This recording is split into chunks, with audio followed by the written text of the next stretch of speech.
दोस्तों RH news 24 में आप सभी का खैर मकदम है, स्वागत है, इस्तकबाल है।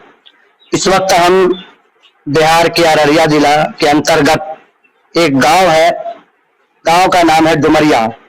यहाँ पर एक मदरसा फैजुल मिन्नत डुमरिया में, और काफी पुराना 60 साल पुराना मदरसा है। काफी तादाद में हॉस्टल में यहाँ पर तलबा बच्चे रह करके अपनी इल्मी प्यास बुझाते हैं, जिसका पूरा खर्च मदरसाई के जानिब से किया जाता है। तकरीबन सूत्रों से जो जानकारी, यहाँ के जो जिम्मेदारान है उनसे जो जानकारी मुझे प्राप्त हुई है, मालूमात हुई है कि तकरीबन 300 बच्चे इसमें रहते हैं और तालीम हासिल कर रहे हैं। और इसको सिर्फ दीनी तालीम ही नहीं, दुनियावी तालीम से भी आरास्ता परास्ता किया जाता है। और ये बच्चे इस इलाके के होते हैं। रानीगंज से महज कुछ ही किलोमीटर दूरी पर है, और ये गांव में जो है बहुत ही एक्टिव है दीनी हिसाब से, दीनी एतबार से। यहाँ के लोग, यहाँ के बाशिंदगान काफी मजबूत हैं, काफी एक्टिव हैं। इस चीज को लेकर के यहाँ के लोगों में फिक्र होती है। उसकी वजह यही है कि यहाँ पे उलमा भी काफी तादाद में पाए जाते हैं और गांव के हिसाब से।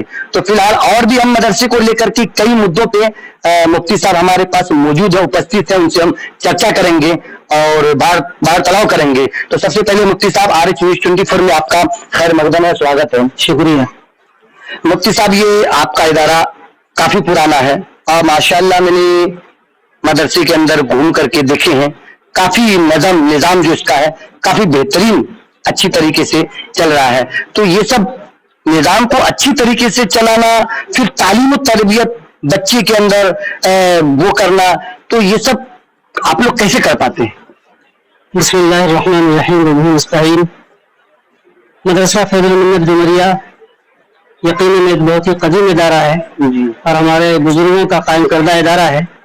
इसके फैज से न सिर्फ डुमरिया बल्कि इसका पूरा इलाका और हिंदुस्तान के मुख्तलिफ शहर और गोशे फैजियाब हो रहे हैं। यहाँ के फारिगीन पूरे मुल्क के सारे शहरों में दीनी इल्मी खिदमत भी अंजाम दे रहे हैं और दावती फराइज भी अंजाम दे रहे हैं। अल्लाह का बड़ा करम है, ये अल्लाह का एहसान है। और बुजुर्गों की निस्बत पर कायम ये इदारा इसी बुनियाद पर आगे भी बढ़ रहा है। और इसकी जो फिक्रें हैं, इंतजाम इंसराम है, ये तमाम तर अहले खैर के ताउन से किया जाता है।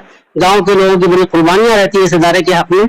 हमेशा गांव के मुसलमान फिक्रमंद रहते हैं इदारे को आगे बढ़ाने और कुर्बान चढ़ाने के लिए, और असातिज़ा माशाअल्लाह इसके लिए हमेशा रात दिन मेहनत करते हैं। और उसका नतीजा ये है कि सारा निजाम चल रहा है और बच्चे भी यहाँ पढ़ रहे हैं, इससे फैज़याब हो रहे हैं और इदारे का फैज़ पूरे इलाके में बिल्कुल जारी है सारी। तो तालीम यहाँ तक, यहाँ जो है कहाँ तक पढ़ाई जाती है? यहाँ इब्तिदा से लेकर नाजरा नुरानी कायदे से लेकर के अरबी तक की तालीम दी जाती है। अरबी चारों तक की तालीम होती है, अरबी चारों तक जी।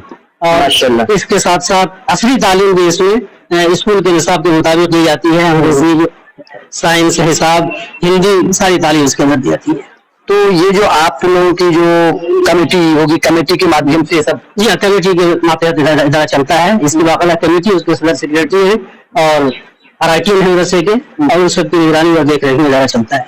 अच्छा, मदरसे का जो नाम रखे आपने किस निस्बत की बुनियाद पे? ये बड़ी खुशनसीबी है इदारे की कि मुल्क के एक बड़े जय्यद और नामवर आलिम दीन अमीर शरीयत रावे हज़रत मौलाना मिन्नतुल्लाह रहमानी रहमतुल्लाह अलैह, जो जामिया रहमानी खान का मुंगेर के सज्जादा नशीर भी थे और मुस्लिम पर्सनल बोर्ड के बानी और जनरल सेक्रेटरी थे, उनके नाम पर इस इदारे का नाम मदरसा फैजुल मिन्नत रखा गया है। अच्छा, बच्चों से कोई फीस वगैरह या कुछ इस तरह का? यहाँ कोई फीस नहीं ली जाती है। बच्चों को तालीम तरबियत मुफ्त है। खाना तीनों वक्त का 3 दिया जा रहा है। क्या क्या खाने में? खाने में मौसम के एतबार से सब्जी होती है, फिर गोश्त वगैरह का भी नज़म किया, अंडा भी दिया जाता है और साथ साथ इनके दवा इलाज का भी पूरा नज़म किया जाता है। अगर बच्चे बीमार पड़ते हैं तो उनके सारे अखराजात गोया के मदरसे से किए जाते हैं। ये सभी बच्चे जो होते हैं ये आपके अतराफ से हटके भी? गाँव से बाहर के अतराफ पूर्व जवार के बच्चे हैं सब। 25-30 किलोमीटर के दायरे के अंदर ही के लगभग है। यानी बच्चों के अंदर जो है पढ़ने की जो रुझान और जज्बा होता है वो है? जी अल्हम्दुलिल्लाह, बच्चे टैलेंटेड हैं, उनके अंदर काबिल सलाहियत है जो अल्लाह ने पोशीदा रखी है। बस ये है कि हम उनकी सलाहियतों को सामने रख करके उस पर मेहनत करते हैं और आगे इंशाअल्लाह निकलेंगे अपने वक्त के जय्यद आलिम, हाफिज आलिम, दीन के दाई और कौम मिल्लत के सरबराह और मुल्क के सच्चे और पक्के शहरी बनेंगे इंशाअल्लाह। اچھا یہاں سے جو بچے پڑھ کے نکلتے ہیں تو وہ کہاں کیا کرتے ہیں؟ یہ بچے یہاں سے پڑھ کر کے جو نکلتے ہیں چونکہ ان کو دینی اور دنیاوی دونوں تعلیم دی جاتی ہے